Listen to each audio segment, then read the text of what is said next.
Well, it gives me a great deal of pleasure to introduce an individual who has been a strong supporter of our foundation. He's also, I remember, I think it's been 10 years ago that he spent a whole afternoon with one of our classes.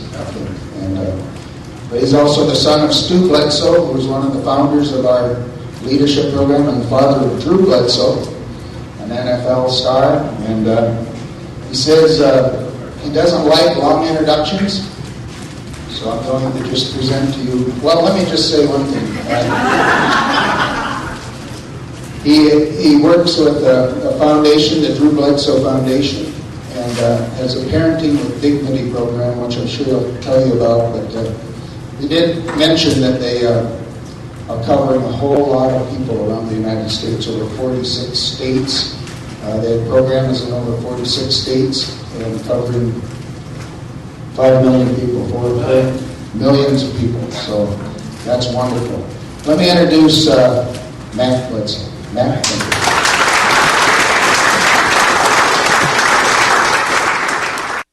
My father won in that arena in 1957 in the wild cow milking, and he actually gave it to me on the day he died. And I have to tell you that this might be one of the proudest moments of my life, because as Dad was nearing the end, he shared with us in the family that quite possibly the Ag Forestry program might be the biggest footprint he left on this earth. And we're talking about a man who was a state representative from this district for years. He was Kittitas County Cattleman of the Year. He was Washington State Cattleman of the Year, and he was United States Cattleman of the Year. And then he was the Director of Agriculture for 8 years under Dan Evans. The guy he forged the Timber Wildlife Management Act and got the 4 parties there to actually sit down at a table and talk to each other for the first time. And yet, when it was all coming to an end, Dad told us that the Ag Forestry program quite possibly was the biggest, his dream. He said, my heart was probably more connected to that than anything else I've ever done. And so I just want to tell you that this is a real honor here to be representing this guy and talking to you people. You're so fortunate to be a part of this dream. Now, I was raised on a cattle ranch about 5 miles out here up the Wilson Creek Road. And when I was in the 7th grade, my dad, 7th grade, excuse me, when I was 7 years old, my dad took me out to what we call the back 80. Took me down to the stretch of pasture the farthest from the road, stuck me up on a Farmall M tractor to rake hay. I think he put me down at that end of the field so that the windy rows and stuff rolled over in the ditch and all the mistakes that I made wouldn't be visible to the other farmers and ranchers up the road. And I'll never forget what he said to me when he stuck me up on that tractor. He stuck me up there on that tractor. There was just nothing but a metal seat. He duct taped some pieces of 4x4 to the pedals so I could reach them. And not a garden site, no fenders on that tractor. And today he'd probably go to jail for, if not child abuse, at least violation of the child labor law or something like that. But as he got ready to leave, he gave me a very similar instruction to what my friend Joel Smith here got from his dad when he got into the agriculture industry. He said, young man, you see that tractor you're sitting on? He said, I paid $1,300 for that. Wouldn't you wish you could buy a tractor for that today? You're farming out in the Badger Pocket. You can't even rent the gas for one of those things for that price. But he said, when I get back, I expect a full tractor's worth of work out of it. He didn't say a 7-year-old's worth of work. He didn't say a little bit of work, or I want you to get 10 windrows done. He said, I want a full tractor's worth of work out of it. Now, it was, and he wasn't planning on coming back for a while. He left me with a lunch. He was planning on coming back later that evening sometime to get me. And It was a little bit before noon, and I had the front wheels of that tractor stuck down in a ditch and the hind wheels of the rake caught in a fence. And Dad was driving in the cattle truck out to get on the baler up at the other end of the field and start baling some hay. And he saw me down there and figured I was in a pickle. And he came down to me and he said, "Kid," he didn't come unglued. He didn't start yelling. He didn't start cussing. He didn't start swatting me on the backside. He said, "Kid, I'd have thought a bright little fellow like you to figure this out." He said, "In case you didn't pick up on this, you're the brains in this outfit." He said, "If that tractor could run itself, I'd have left it out here by itself and saved myself the 35 cents an hour I'm paying you." He said, "The next time you're in a pickle like this, think." You know, in today's world, that's a highly underrated activity. There are a whole lot of people that they're looking for the government to think for them, or they're looking for some agency to think for them, or they're looking for some high-paid advisor from out of town, or some lawyer, or somebody to do their thinking for them. And then Dad, just casually, said, "Watch this." He walked over, grabbed an old fence post up laying there by the fence, threw it in the ditch behind those wheels, started to back the tractor up, and he's shouting over the top of the noise of that tractor running. "See now, when I back this up, how it lifts the front wheels up and the tail wheels drop down, and now you're out of the fence and back right out of there." And he said, "Next time you're in this kind of a pickle, think." And you know, my message to you on behalf of my father is that's what he's trying to do with this ag forestry program when he dreamed it up. He was trying to get people to think. Whatever part of the profession you're in, agriculture, boy, that's a broad field today. There are guys raising stuff that I can't even pronounce the name of now, and they got whole fields full of it. I saw some over in the Columbia Basin this morning. But the fact is, what Dad was trying to get people to do was think.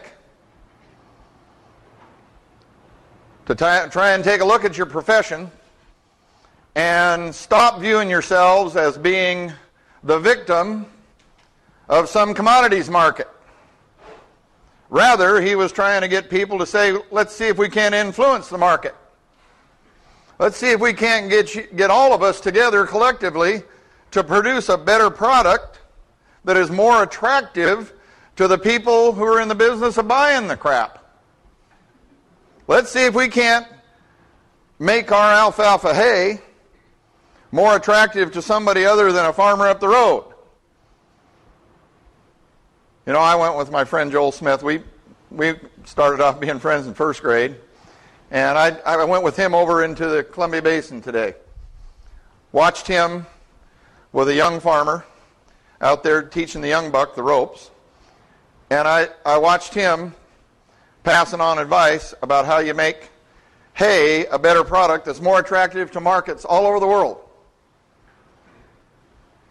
Rather than saying, oh, God, I can't make a living in this farming anymore. Look at how low the prices are and how expensive it is to buy the machinery and how expensive it is to apply the chemicals and how expensive.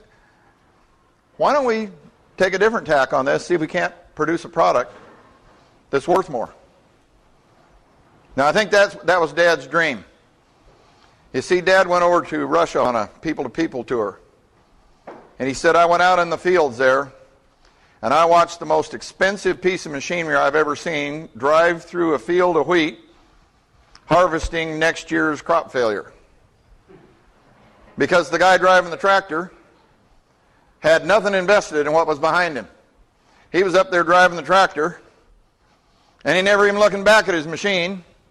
And Dad said he was walking along behind the combine watching it dump all the wheat right through the machine back onto the ground to volunteer back into that field and raise next year's crop failure because they were going to try and grow a different kind of crop there and the wheat was going to come in and crowd it out. And then I watched a guy today with Dad's kind of mindset out in a field running a mower this much higher than the hay to clip weeds that are this much taller and take the weeds out before they germinate, so that when that crop was harvested, it was what they want in the Pacific Rim where they're buying this stuff.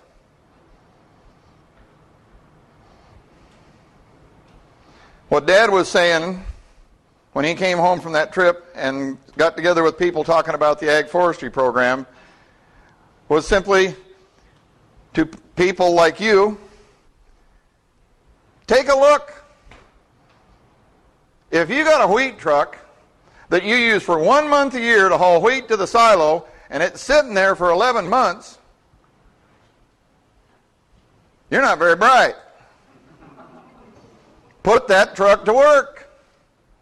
It's got a dump bed. See if you can't get the county to have you use it hauling sand and gravel to their gravel trucks, or see if you can't get some guy who's working during the summer irrigating and is looking for winter work, get him to load furniture in the back of it, throw a tarp over it, and haul the furniture to Seattle, or find something to do with that truck. What he was saying was, if you're in the timber industry and you got a skidder that you can't use for 4 months in the winter because you can't get it into the woods, see if you can't mount a blade on it and clear some roads. See if you can't put a hitch on it and drag something around with it, but put that piece of machinery to use. You know, Dad was an out-of-the-box thinker. He was National Cattleman of the Year because he was the first guy that took a risk to artificially inseminate a production beef cattle herd. First guy in the world. They couldn't prove to him it was going to work. But that year, I spent the whole spring pulling calves because those calves were so dang big, the cows couldn't deliver them. And you could have taken a kid off the streets of New York City who'd never been near a cattle herd in his life. You could walk him out in our field and he would pick every single artificial calf because they went through one cycle and then we bred them back to our own bulls, the ones that didn't take the first time around. So we had about maybe 25% of our herd were out of our own bulls. Kid off the streets of New York City could have identified every single one of those artificial calves. Their butts were about there, and our butts were here, and their butts were about that wide, and our little old scrawny butts were about that wide. And then Dad started keeping replacement heifers out of those artificial calves, and all of a sudden, my brother and I would take our calves right out here to the fair, show them. We'd put them up against all the registered animals, win grand champion. You see, he wasn't going to just sit there and let the way it always been done be what ruled his world and be squeezed in by some box. He was going to try and do what I saw Joel trying to do, is teach someone how to improve the product. See if you can't influence that market. Now, I don't know how you guys that are farming cattle in this valley do it. I was talking to Buck Miner. There was another one of Dad's out-of-the-box thinking deals. When Dad took over the ranch out here, started cattle ranching, I don't think he'd ever sat on a horse. He hired Buck Miner, who made a living riding horses. He was in charge of the last horses that we ever had in the Army. And Dad hired Buck and put him to work. There was another out-of-the-box thinking deal. But I was talking to Buck here. They're contracting calves. They've changed the way they talk about it now. We used to talk about we get 64 cents a pound. Now they're talking about dollars per hundredweight. They just moved the decimal over in both of them and it's the same price.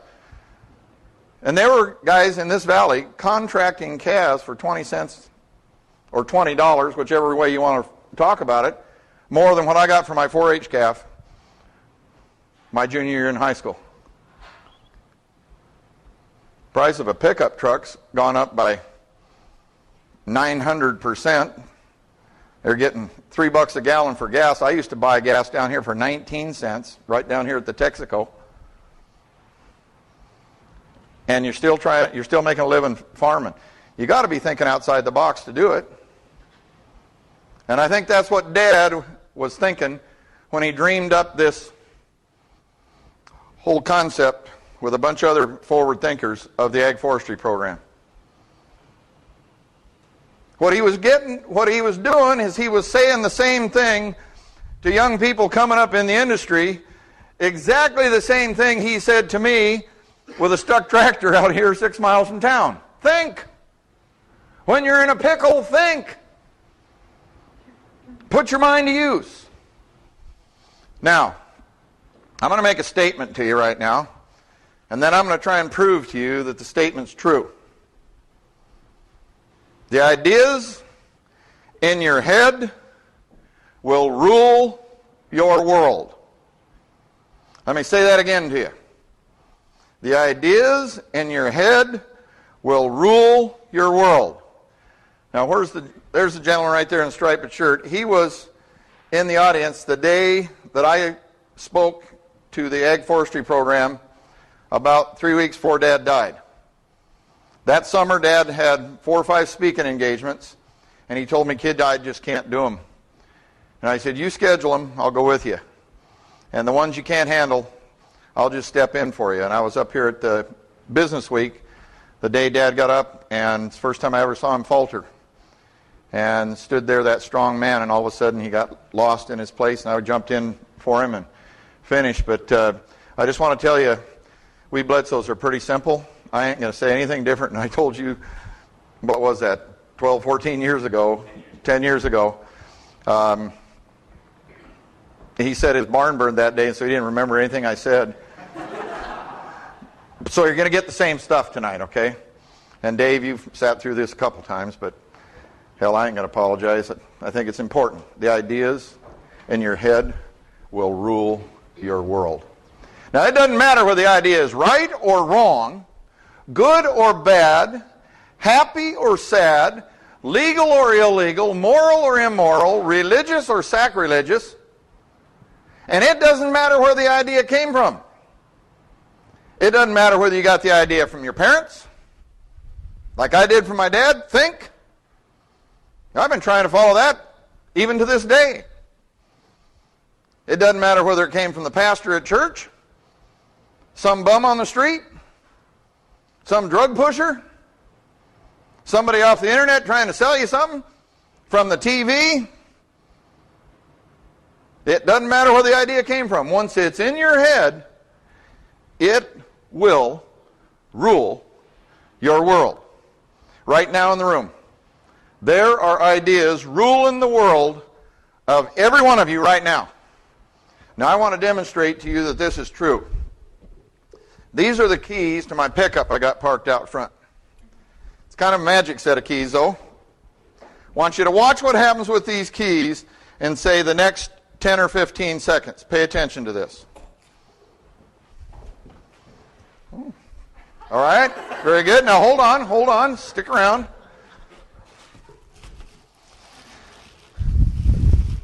I'm going to give this guy this football. I was flying home from Charlotte, North Carolina last week. Sitting in the airplane, I pulled out the catalog there, and I opened it up, and in the catalog, they were selling a football just like this with that same name scribbled on there. Hell, you can't even read that, can you? Looks like it says, duh, blah. What can you expect for a guy from Washington State, huh? I'm an old Husky, in case you didn't know that, all right? You don't often get to say that in front of a crowd of a lot of people who are from Washington State, But they were selling these for $499 on that catalog. And there's your football. Thank you. Thank you. By the way, that kid that signed it is our son. Name's Drew. Played in the NFL until about 3 weeks ago and retired. God, I wish I could have retired at 35. Wouldn't that have been cool? Wouldn't you love to do that? Wow. Now, what was the deal with the football and the key? Dan, would you like to have had that football? Sure. You didn't move. You had the best seat in the house. I dropped the keys right there in front of you. I lost out. You lost out. And that ruled your world. Young lady, would you like to have had, you don't need to move, would you like to have had the football? You got another one? Sorry, sometimes opportunity comes by once in life. And there's a hell of a lesson there, but I will tell you because you asked, okay? I got another autograph thing out in the car that's probably worth more than that, and I'll give that to you when this is over, okay? We'll make a point out of that too, okay? And I could go around the room and I could ask, Sheriff, would you like to have had that football? You're an old cougar. Played ball over there for a year, didn't you? I'd have to turn it down. You'd have to what? I'd have to turn it down. You wouldn't want it, huh? They pair sheriffs better in this state than they do in Montana.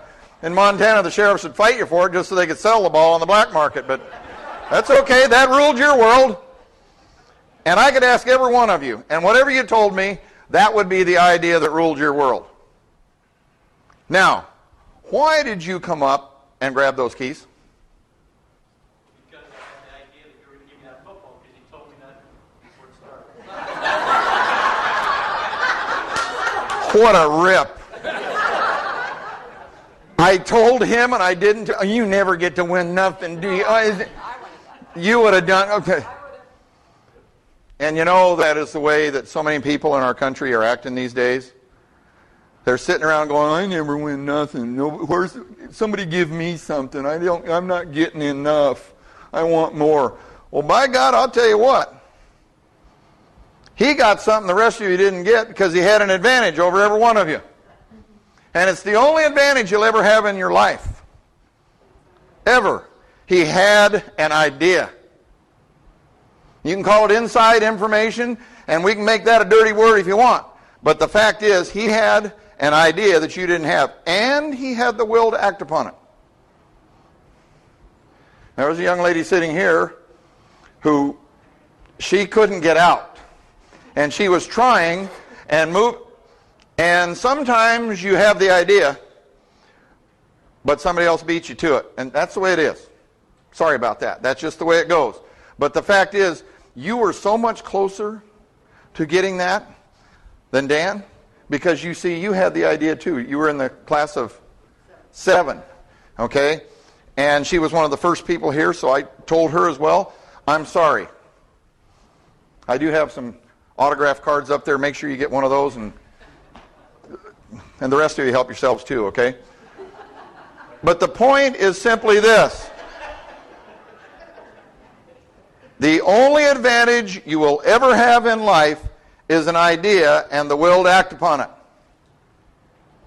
Does this sound vaguely familiar to what you've been being taught in this ag forestry program? That it's the way you think that is going to determine what you get out of this whole deal called life. Out of this profession that you've chosen, what is going to determine what you get is not going to be some damn commodities market. It's not going to be the wind that blew today. It's going to be how you go about your business, improving your product, improving the quality, improving the efficiency of what you do, and thinking outside the box. Let's talk about the kid that signed that football. When he was in the 7th grade, down in Walla Walla, Washington, he finally got to turn out for football. See, I'd been a football coach. I was a football coach at the time. We'd run a football camp. Very first football camp we ran, Drew was 1 year old, and I have a picture of him at the feet of a guy named Jim Plunkett, the last quarterback picked number 1 by the New England Patriots, and Fred Biletnikoff, Hall of Fame wide receiver. And Drew was, at that time, he didn't even know who the hell those guys were, but as years went on, he was around professional football players, he was around my players, and he had this dream he was going to be a football player. We have a paper he wrote in the 5th grade. As a matter of fact, it's in a photocopy of it is in a book written about Drew, and it's a picture of this article, or this paper he wrote, and on the paper he said, someday I'm going to be an NFL quarterback. And he says, I'm going to make lots of money, and I'm going to complete a lot of passes, and I'm going to have a great life playing an NFL quarterback. Teacher put a great big old red C- on it. He was down to visit her class here recently. Alyssa Stites, she's still one of Drew's favorite all-time teachers. Then he turned out for football in the 7th grade, and the football coach, Mr. Dave Clicker, another guy that Drew views as one of the most powerful influences in his life, Dave Clicker told him, you need to pick another position, kid, because you have no future as a quarterback. Drew came home from school that day absolutely crushed. And he said, Dad, what should I do? Coach Clicker tells me I'm never going to be a quarterback. And he said, I've been dreaming about doing that since I can't remember when. It's all I want to do. What should I do? Now, it's lucky he did not ask me my thoughts about his chances of being a quarterback. Because he said, I was coaching at the high school, and my job was to evaluate talent. And this big, tall, skinny kid that couldn't run, jump, or throw was looking at me saying, what should I do? But luckily he said, what should I do when people tell me that I can't do something? What should I do when people tell me I'm not going to be a quarterback? And you know what I told him? Just almost identically to the same thing my dad told me on a tractor out here. I said, young man, nobody may have that much access to your dreams and goals. You pick the ideas that you think in your brain. You pick the ideas that are going to rule your world. You follow your great-grandpa's advice. Aim for the stars. Hell, if you miss, you might hit the moon. But if you aim for a pile of horse poop, you probably hit it. I said, you dream big dreams. You take a shot at it. And if it doesn't work out, you come on home to your mom and me, because we're going to love you anyway. I didn't know it at the time, but I do now. What Drew did that day is he went down in our basement where his room was, went in his bedroom, closed the door, took out a spiral notebook, wrote on a piece of paper, someday I will play quarterback at a very high level. Within 3 months, he had changed that into a personal, present, and positive statement. How you write affirmations and thoughts so that they go into your brain in a manner that they do become the reality in your life. You got to be personal. You don't talk about things that other people control. You can't talk about being a starter on a football team unless you're the coach, because the coach picks the starter. You can't talk about getting straight A's in a class unless you're making out the grades. So what do you goal set for? You goal set for things you can control. First one to practice, last one off. Someone who studies their plays inside and out knows not only what their position does, but knows what every position on the team is doing. So that then your mind's free for finesse. You always give a second effort on every play. You find opportunities to put your teammates up. You always give credit to some teammate, take the blame for something that went wrong. And you put those ideas in your head, you're probably going to be a starter. And if you're not, you're probably playing on a championship team because the guy ahead of you is doing it better than you are. And you got to focus on what it is you want. It's got to be positive. You don't focus on what you don't want. You focus on what it is you do want. And then you got to do it in present tense. You don't talk about what I'm going to do. You talk about it as if I am. Drew changed that statement to say, I am an NFL quarterback. It was really interesting to talk to our son on the day he played his first NFL game.